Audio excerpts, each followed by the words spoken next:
Journal entries में कुछ basic चीजें हैं जैसा हमको आप लोग पहले देख लीजिए। सबसे पहले तो दिमाग में आपकी बात बैठ जाए, debit what comes in, credit what goes out. जो चीजें आ रही हैं डेबिट मतलब हमने मशीन खरीदी तो machinery account debit to cash. जो चीज आई डेबिट, जो चीज गई क्रेडिट। हमने फर्नीचर बेच दिया, हम फर्नीचर बेच रहे हैं तो हमारे पास क्या आया, cash. Cash account debit to furniture. ठीक है, तो जो चीज आ रही है डेबिट, जो चीज जा रही है क्रेडिट। एक बात ये कॉन्सेप्ट अच्छे से बैठ गया दिमाग में, ये मैंने आपको कॉन्सेप्ट समझाया, ये रियल अकाउंट का। ठीक है, नॉमिनल में क्या है, जो expenses, debit all the expenses and losses. खर्चे जितने भी होंगे आप सबको डेबिट करेंगे।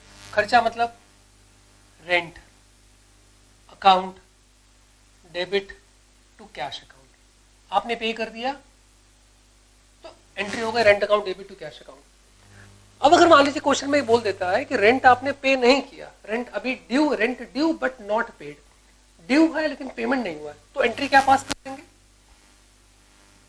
Rent account debit to outstanding rent. दो में डिफरेंस समझ में आ गया बच्चों को। If the amount is paid, here will be cash. Why?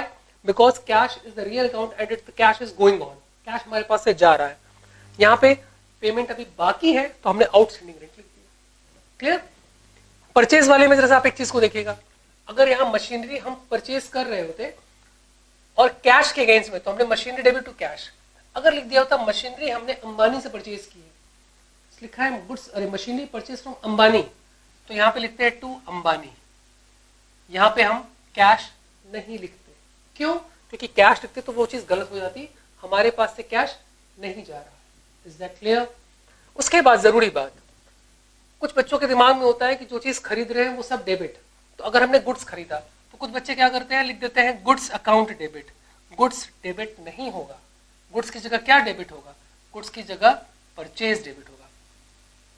Okay, जिस चीज का हमारा बिजनेस होता है वो हमारे लिए क्या है, वो हमारे लिए गुड्स है, वो हमारे लिए स्टॉक है। मान लीजिए मेरा बिजनेस मशीनरीज का है तो मैं मशीन वर्ड नहीं यूज करूंगा, मैं उसकी जगह परचेज वर्ड यूज करूंगा। क्लियर? इसी तरह सेल्स में अगर मेरा फर्नीचर का बिजनेस होता तो मैं यहाँ फर्नीचर नहीं लिखता, मैं यहाँ लिखता सेल्स। Very clear? इसके बाद कुछ जैसे income tax paid. Income tax paid का मतलब क्या है, आप इनकम टैक्स पे कर रहे हैं तो आप कहेंगे sir income tax account debit to cash account. एकदम गलत। Income tax is a kind of personal expense, तो उसके लिए आपको वर्ड यूज करना होगा ड्रॉइंग्स।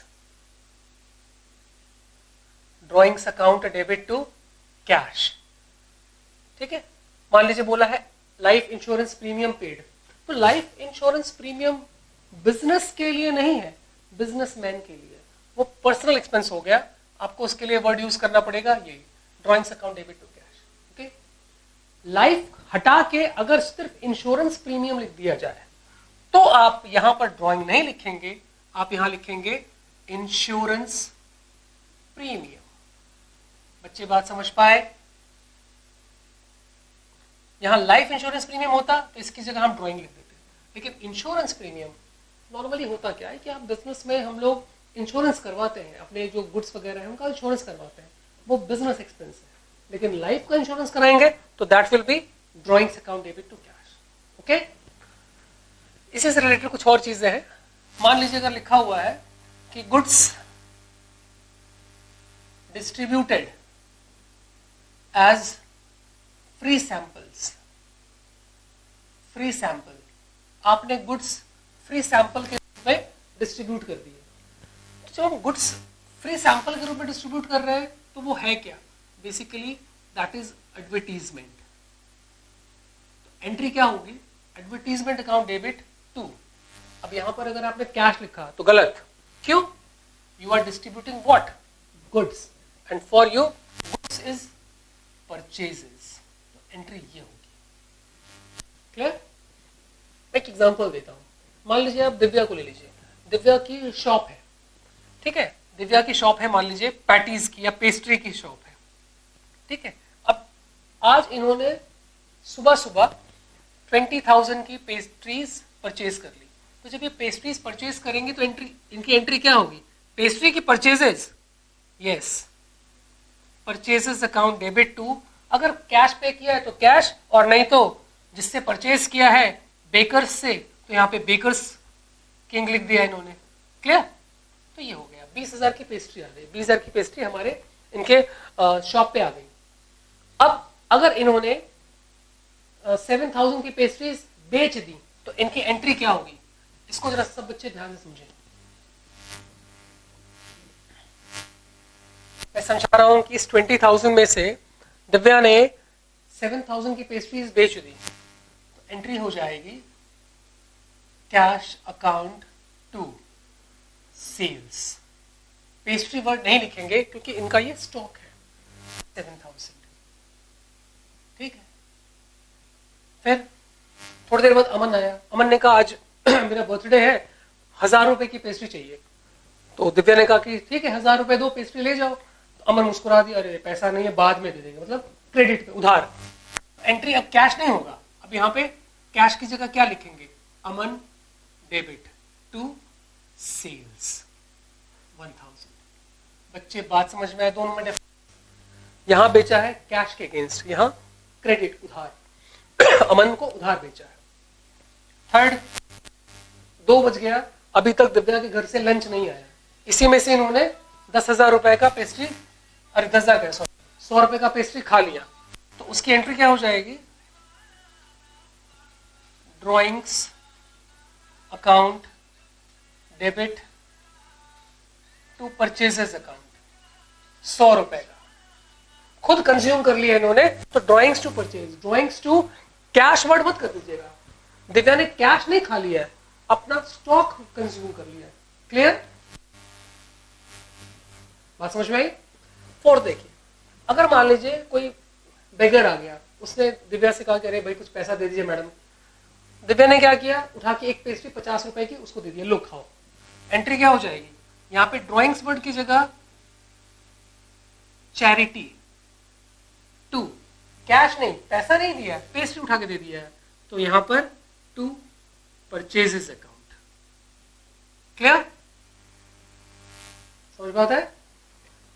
अमित गया है उसके शॉप पर, देख रहा है अमित की दिव्या कहीं यहां वहां है, 3 पेस्ट्री मार लिया उसने 150 रुपए की। एंट्री क्या होगी? Loss by theft account debit to purchases account 150। मैं आपको समझाना चाहता था ये स्टॉक से रिलेटेड जो एंट्रीज होंगी उसमें क्या परचेजेस कब लिखना है। क्लियर? अगर मान लीजिए दिव्या के घर पे ही किसी का बर्थडे है, ठीक है, छोटा भाई आ गया कि मम्मी ने पेस्ट्रीज मंगाई है, तो एंट्री क्या होगी?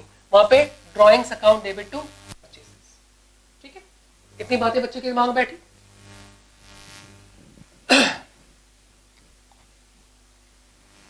इसके बाद अगला है,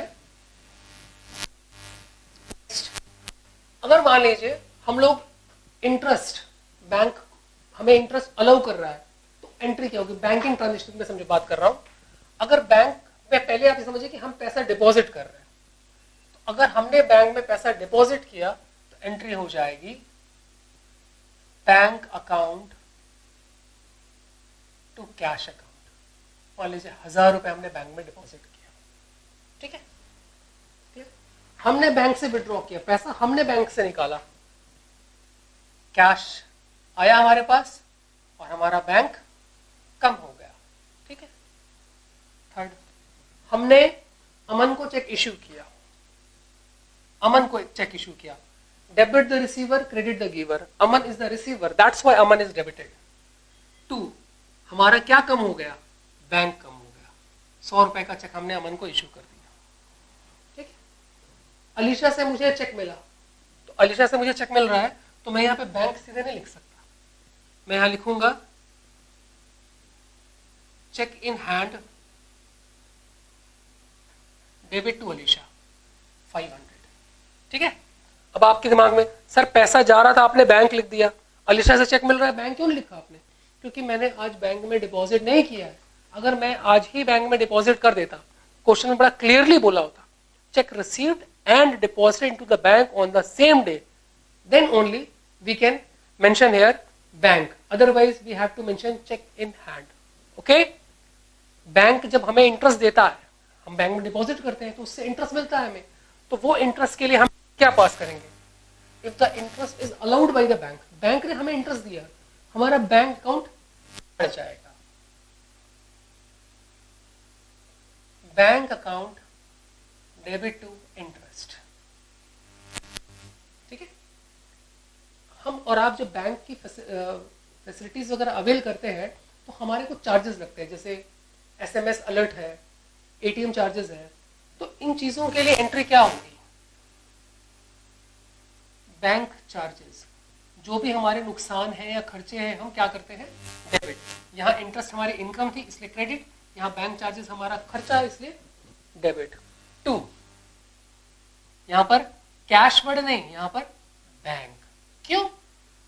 क्योंकि मेरा बच्चा जब भी इस तरह से बैंक चार्जेस हमसे लेता है तो बैंक हमें फोन करके नहीं बोलता है कि SMS का पैसा लाके जमा कर दो 25 रुपए, या ATM का चार्जेस जो है वो 200 रुपए वो लाके जमा कर दो.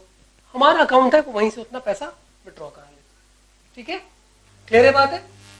ये बैंकिंग ट्रांजेक्शन थे कुछ थोड़ा सा. ओके. अच्छा, इसके बाद